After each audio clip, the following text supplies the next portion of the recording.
Imagine waking up to explosions, your city is under attack, tanks are rolling in, and you're told it's for your own protection. That's exactly what millions of Ukrainians experienced on February 24, 2022. When Russia launched the largest invasion Europe had seen since World War II. But why did Russia invade? It wasn't just about land. It wasn't just about NATO. There's a deeper story, one that's been building for decades. To understand this war, we need to rewind to 1991, the fall of the Soviet Union. When the USSR collapsed, 15 new countries appeared on the map.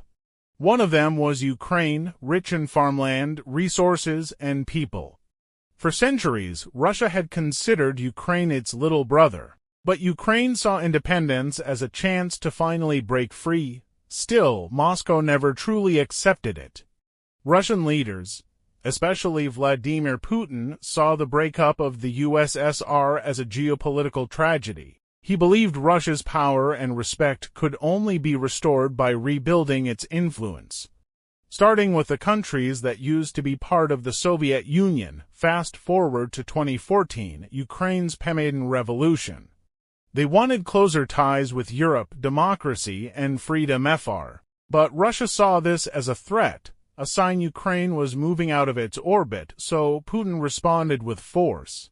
Russian troops invaded and occupied Crimea, a Ukrainian peninsula in the Black Sea. At the same time, he fueled a war in eastern Ukraine, supporting armed rebels. It was a warning: if you move toward the west, we'll make you pay. Officially, Russia said it invaded because of NATO, the military alliance that includes the United States and most of Europe. Putin claimed NATO was expanding too close to Russia's borders. But here's the thing: Ukraine was not in NATO, and there were no NATO bases threatening Russia. In reality, the fear of NATO was more of an excuse, a cover for something bigger: control. Putin didn't want a free, democratic Ukraine succeeding next door, because it would show Russians that life without dictatorship is possible.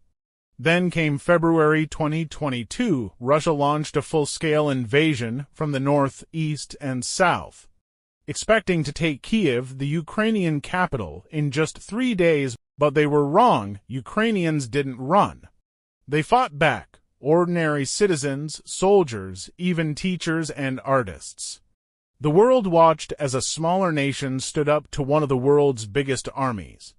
And suddenly, the question changed from will Ukraine survive to can Russia win at all? So, why did Russia really invade? Here are the true reasons, beyond propaganda. First, power and control.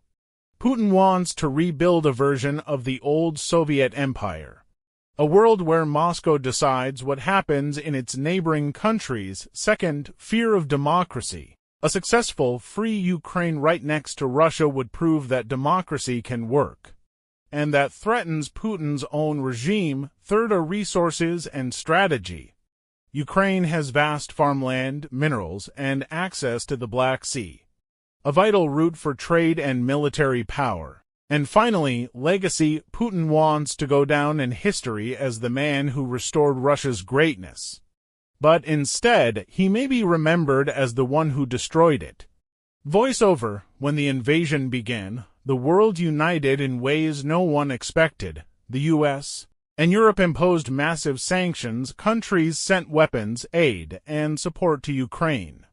Millions of people opened their homes to refugees. And for the first time in decades, the world saw a clear picture of aggression versus resistance, dictatorship versus freedom. The war isn't over, but one thing is certain: Ukraine's fight has already changed the world.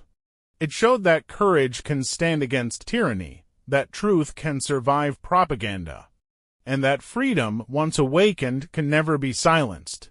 This is not just Ukraine's fight. It's a fight for the world we all want to live in.